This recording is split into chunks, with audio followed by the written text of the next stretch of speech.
आप लोग का शादी ब्याह होगा ना, तो वहां ससुर जी आएंगे, कहेंगे कि ख्याल रखिएगा, तो आपको लगता है कि अपनी बेटिया का कह रहे हैं ख्याल रखेंगे, वहां अपना शब्द साइलेंट रहता है। दामाद की इज्जत सबसे ज्यादा होती है, क्योंकि उन्हें पता है कि ये इकलौता व्यक्ति है जो उनके घर का तूफान रोक के रखा है। अदर सीबीएसई बोर्ड अमीर लोगों के लिए। कौन गरीब पढ़ता है सीबीएसई में? सीबीएसई अमीर के लिए है। कितना फीस है सीबीएसई बोर्ड का? एक स्कूल 2500 तुम दिया था, 2500 रुपया मंथली। देखो एक 2500 रुपया एक सस्ता लग रहा है। जितना तू 2500 रुपया देके पढ़ा है ना, हमारे शुरुआत में हम सीबीएसई बोर्ड से थे, बाद में जब हम हिंदी मीडियम में गए तो मेरे स्कूल का फीस 10 रुपया था। अचानक प्रिंसिपल आए थे भानु प्रताप, उनके समय स्कूल का फीस हो गया 30 रुपया। 30 रुपया देके पढ़े इंटर पूरा, 30 रुपया महीना। सरकारी था। कौन जो हो गया छोटकी? बोलो। सीबीएसई वाला जो होता है वो अमीर लोग ज्यादा ही रहते हैं, वो अलग बात है कि बहुत लोग को लगता है कि 2500 रुपया सस्ता है। सर नागालैंड में आदमी को खा जाता है सब। नहीं यार, कुछ जनजाति है वहां पे नागालैंड की जो कुत्ता वगैरह को खाते हैं लोग, सारे लोग नहीं खाते। समझ में आ गया कि नागालैंड के सारे लोग नहीं खाते। वहां कुछ खास एरिया है, वहां के लोग क्या करते हैं, कुत्ता वगैरह खा लेते हैं। तो ये मणिपुर समझ में आ रहा है? कौन सा झील है भाई? लोकटक झील। मणिपुर में कौन सा झील? लोकटक। सुभाष चंद्र बोस ने भारत दिल्ली चलो का नारा सिंगापुर से जब सेना लेके बढ़े थे ना, तब मणिपुर के इम्फाल से बोला था कहाँ चलो? दिल्ली चलो। इसी रास्ते सुभाष चंद्र बोस कहाँ आए थे? भारत में एंट्री मारे थे। मणिपुर देखिए, ये सब जो जगह है सब ये उतने डेवलप नहीं है, अभी अंडर डेवलप है। आप लाइव वाले लड़के जो मणिपुर के होंगे लोग, उन लोग को पता है कि भैया जंगल वगैरह है, ज्यादा गवर्नमेंट भी इधर ध्यान नहीं देती है। ये एरिया है ना पूर्वोत्तर भारत, ये अंडर डेवलपमेंट है। जबकि इसका अब देखेंगे, ये सिंगापुर है। सिंगापुर, मलेशिया, थाईलैंड, म्यांमार होते हुए अगर यहाँ हम हाईवे लेके चले जाए, इस एरिया तक हाईवे, इससे डबल फायदा होगा। एक चाइना को सरदर्द होगा क्योंकि वो कहता है दक्षिणी चीन सागर मेरा है, उसके मुहाने पे अगर यहाँ चले आते हैं तो सबसे ज्यादा डेवलपमेंट किसको मिलेगा? पूर्वोत्तर के राज्यों को मिलेगा। पूरा इंटरनेशनल रूट निकल जाएगा। दूसरा यहाँ पे देखेंगे वियतनाम हो गया। वियतनाम, कंबोडिया, थाईलैंड से होते हुए यहाँ से भी एक सड़क लेके जा सकते हैं यहाँ पर इस एरिया में। चाइना को यहाँ से सरदर्द दे सकते हैं, जिस तरह से चाइना हम लोग को सीपीईसी सड़क बना के रखा है पाकिस्तान में, लेकिन उतना कोई ध्यान देता ही नहीं इस एरिया में, जिस वजह से यहाँ पर उतना डेवलपमेंट नहीं हो पाता है। एक और रीजन है कि यहाँ पर लोकसभा की सीटें बहुत कम है। भारत में ओवरऑल में कुछ भी होगा, सबके पीछे मानना रखता है चुनाव। हमारा चुनाव रहना चाहिए। देखिए, सब लोग को यूपी दिखता है, बिहार दिखता है, ये बड़े बड़े राज्य, क्या यूपी में 80 सीट, बिहार 40 सीट, बंगाल का सीट, राजस्थान, गुजरात, ये सब में डेवलप होता है। हालांकि इतना सुनहरा मौका है यहाँ पर इन लोग के लिए डेवलप करने के लिए, लेकिन अभी गवर्नमेंट उतना ध्यान नहीं देती इस सब पे। हालांकि वर्क चल रहा है, अब देखिए कितना दिन में कंप्लीट होगा कोई ठीक नहीं। ईसाई धर्म में एक चीज है कि ये जब ईसाइयत अपनाने के लिए बोलते हैं ना, तो आपको जबरदस्ती नहीं करते हैं कि ना तू अपने भी करो, इना की बम चला देंगे सीरिया की तरह, किडनैप करके लेके चल जाएंगे, चलो इस्लाम कबूल करो, फाड़ देंगे सीरिया में, इराक में। इस टाइप का नहीं करता है वो सब। बड़ा हाँ, पाकिस्तान, ईरान, अफगानिस्तान, सीरिया सब एक के हैं, सब मतलब एक ही विचारधारा। जबकि यहाँ पर आप देखेंगे तो ये लोग ईसाई मिशनरीज के तहत उन्हें काफी हेल्प करते हैं, तब जाके इन लोगों कौन सा धर्म अपना लेते हैं? ईसाई धर्म। भाई साहब, जो धर्म अपनाना है अपनाओ, हमको किसी से मतलब रोक टोक नहीं है। आपको भी अपनाना है आप भी अपनाओ, नहीं अपनाना है मत अपनाओ। तो ये जगह कौन सा? भी मिजोरम। मिजोरम में एक पहाड़ी है जिसका नाम है मिजो की पहाड़ी। उस मिजो की पहाड़ी की सबसे ऊंची चोटी का नाम है नीला पर्वत।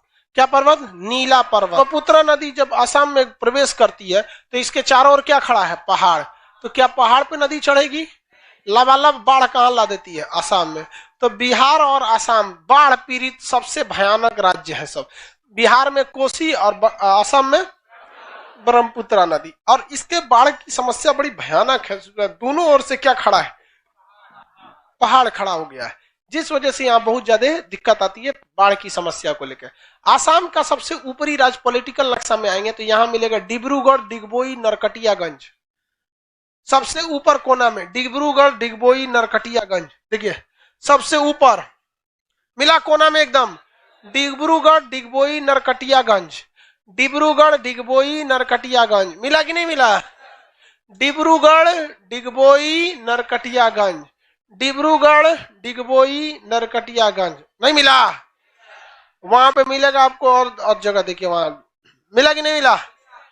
डिब्रूगढ़ मिला, डिगबोई, नरकटियागंज, ये तीनों नहर कटिया होगा, नरकटिया नहीं, नहर कटिया। ये तीनों जगह एक ही चीज के लिए फेमस है, पेट्रोलियम के लिए। किसके लिए? पेट्रोलियम के लिए। कुछ दिन पहले यहाँ आग लग गया था, यहाँ पे कुछ दिन पहले क्या हो गया था? आग लग गया था, विस्फोट हो गया था गैस पे। तो डिब्रूगढ़, डिगबोई, नरकटियागंज किस लिए फेमस है भाई? पेट्रोलियम के लिए। वहां पे कौन सी नदी दिख रही है? ब्रह्मपुत्र। चौड़ी सी नदी मिलेगी, कौन सी नदी? ब्रह्मपुत्र। वहां पे एक और नदी मिलेगी, लोहित। देखिए तो लोहित मिला, अगल बगल नीले रंग का नदी लिखता है, लोहित। कौन सा नदी है? लोहित। नहीं मिला तो कोई दिक्कत नहीं, नदी अलग से पढ़ाएंगे तब बता देंगे। यहाँ पे मेरी ओर देखा जाए, मेरी ओर। यहाँ पर कौन सी नदी है सबसे चौड़ी? ब्रह्मपुत्र। सब लोग उस नदी में गिर जाइए। अब बहते हुए आगे आइए, नदी में गए, उस नदी में बहते हुए आगे जाइए जब तक जमीन ना मिल जाए बीच में। नदी के अंदर अंदर घाट घाट चलेगा तो पीटेंगे हम, अंदर अंदर डुबकिया लगा के चलो।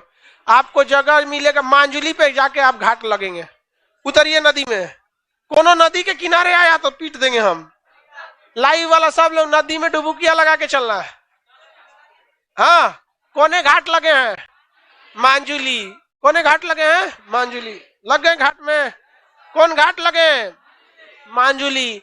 दुनिया का सबसे बड़ा द्वीप कौन सा है? ग्रीनलैंड है। दुनिया का सबसे बड़ा द्वीप ग्रीनलैंड। दुनिया का सबसे छोटा द्वीप, दुनिया का छोटा द्वीप, छोट का कोई गिनती ये नहीं होता। जैसे हम आपसे कहें भारत का सबसे अमीर आदमी मुकेश अंबानी, और सबसे गरीब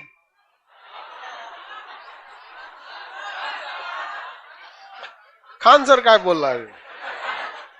हम लोग ना, जो प्राप्त है वही पर्याप्त है। अमीर गरीब, गरीब की गिनती नहीं हो पाती है ना, क्योंकि लेवले पता नहीं चलता। ये दुनिया का सबसे बड़ा नदी पर बना हुआ द्वीप है। कैसा द्वीप है? नदी पर बना हुआ। द्वीप को इंग्लिश में आइलैंड कहते हैं। क्या कहते हैं? आइलैंड। आइलैंड में ना एस साइलेंट रहता है। इसको आइसलैंड नहीं पढ़िएगा, आइलैंड। आइसलैंड तो इस तरह लिखाएगा, आइस लिख के लैंड। ये क्या होता है? आइलैंड। इसमें एल एस क्या रहता है? साइलेंट। कभी कभी कुछ कुछ चीजें क्या हो जाती हैं? साइलेंट रहती है, कुछ नहीं बोलते हैं, मतलब उसका मतलब नहीं है साइलेंट। आप लोग का शादी ब्याह होगा ना, तो वहां ससुर जी आएंगे, कहेंगे कि ख्याल रखिएगा, तो आपको लगता है कि अपनी बेटिया का कह रहे हैं ख्याल रखेंगे। वहां अपना शब्द साइलेंट रहता है, मतलब अपना ख्याल रखिएगा जारी है। वहां पे क्या रहता है? कौन सा शब्द साइलेंट रहता है? अपना। हाँ, किसका ख्याल रखने के लिए बोल रहे थे? अपना। क्या देखिए, दामाद की इज्जत सबसे ज्यादा होती है, क्योंकि उन्हें पता है कि ये इकलौता व्यक्ति है जो उनके घर का तूफान रोक के रखा है। अदरवाइज कोई इज्जत क्यों करेगा? साइलेंट का मतलब समझ में गया? आइलैंड में क्या साइलेंट रहता है? आते जाइए तब तक जब तक आप गुवाहाटी के घाटे नहीं लगते। गुवाहाटी या डिसपुर कोनो घाट लग जाइए, नदी के अंदर अंदर बहना है। कौन घाट लगना है? हाँ, कौन घाट लगेंगे? गुवाहाटी में। ये बकलोलवा, ये तो घाटे नहीं लगा, बांग्लादेश में दह गया।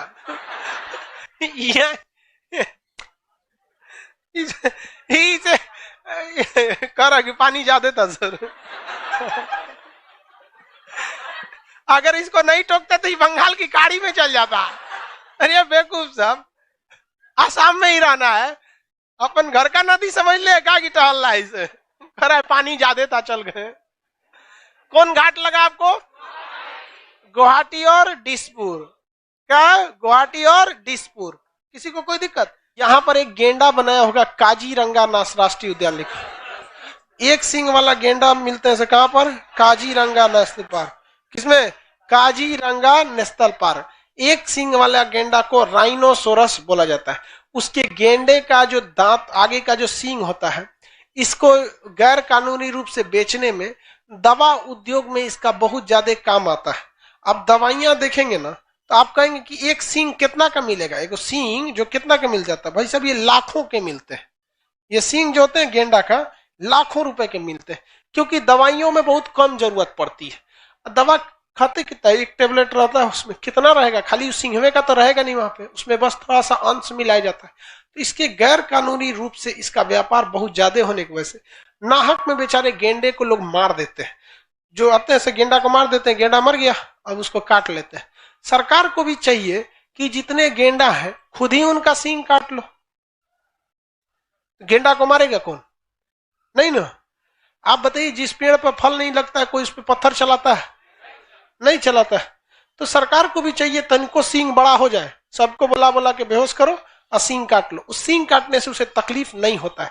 जिस तरह हमें अपने नाखून और बाल काटने से तकलीफ नहीं होता है, उस तरह जानवरों के बाहरी सींग या बाहरी खूर को काट देंगे जो बाहर निकला। अब नाखून में भी कैटेगरी है, वो गोरखा नखुनिया काटेंगे तो दर्द करने लगता है, गोरखा वाला करिका काटने में दर्द नहीं करता है, नहीं जान जाए यहाँ पे, तो उसमें दर्द नहीं करता है। तो भारत सरकार को या गवर्नमेंट को भी ये सोचना चाहिए। लेकिन उनका सींग नेचुरल है भाई साहब, लड़ाई झगड़ा सींग में से करता है समाज में। लेकिन जिंदा रहोगे तो बहुते लड़ाई करोगे। लोग इतने हरामी हो जाते हैं, क्या बोले, 8-9 साल पहले काजीरंगा नेशनल पार्क में हाथी के दांत काटने के लिए ना तालाब में जहर मिला दिया गया था। 8-10 हाथी पानी पी के मर गई। और हाथी थोड़ा सा पानी तो पीती नहीं है, दबा के पिए, बेचारे मर गए से उसका दांत काट के लेके चले गए। इंसान जैसा दलिद्र दुनिया में कोई पैदा नहीं हुआ। ये कोरोना वगैरह जो आया है ना, भगवान इसीलिए देते रहता है। लोग पैसे के लिए किसी भी हद तक गिर सकते हैं, गिरने की कोई सीमा ही नहीं रखा गया। बिना मुंह के जानवर को जहर दे के मार दी, कितना बेचारा तकलीफ होता हो। तो गवर्नमेंट को भी ये करना चाहिए भाई साहब, मेरे ख्याल से तो यही उपाय है। अदरवाइज में आप सेफ्टी नहीं दे सकते। पटना से बड़ा है वो जगह, जंगल है, उसमें से कहीं छुपे रहते हैं, मार के चले जाते हैं, कितना को रखेंगे। और सरकारी नौकरी रिश्वत के लिए ही बनाई गई है। कौन सा सरकारी डिपार्टमेंट है जहां रिश्वत नहीं चलता है? सेना बचा कुचा था, अभी देखे सीबीआई जांच लगी भर्ती पे, सुन रहे होंगे आप लोग न्यूज। एक तो लेफ्टिनेंट कर्नल रैंक के अधिकारी को सेना सीबीआई जांच हो गई, पैसा लेके भर्ती कर रहे भाई। कम से कम तो ये बड़ी गड़बड़ हो जाता है। एक सिंह वाला गेंडा कहां पे? काजीरंगा। वापस आइए आप, असम की राजधानी दिसपुर आ गए। कहाँ है दिसपुर? दिसपुर आ गए। दिसपुर से ऐसे कोना में देखिएगा ऊपर भूटान की ओर मानस राष्ट्रीय उद्यान लिखा होगा। कोना में देखिएगा मानस राष्ट्रीय उद्यान लिखा है। कौन सा राष्ट्रीय उद्यान है भाई? मानस। मिल गया। हाथियों के लिए फेमस है, बाघ और हाथी यहाँ मानस में रहते हैं। राष्ट्रीय उद्यान में बाघ और हाथी। इस राष्ट्रीय उद्यान में, राष्ट्रीय उद्यान, जीव मंडल, रिजर्व, इस सब में कुछ अंतर होता है। ये जब पढ़ाएंगे तब आपको इस बारे में बताएंगे। ये शहर कौन सा है? सिलचर। सिलचर से सड़क जाती है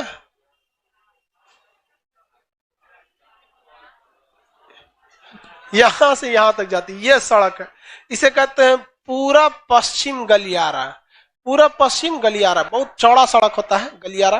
पूरा पश्चिम कॉरिडोर, ईस्ट वेस्ट कॉरिडोर। कहां से खुलती है ये? सिलचर से। स्टार्ट कहां से होती है? सिलचर से। जाती कहां तक? पोरबंदर, गुजरात के पोरबंदर तक। गुजरात के पोरबंदर और सिलचर के बीच जो सड़क है उसका नाम क्या है? East west corridor. East west corridor. ऐसे एक तो श्रीनगर से कन्याकुमारी है, उसका नाम है उत्तर दक्षिण गलियारा। श्रीनगर से कन्याकुमारी है, उसका नाम क्या है?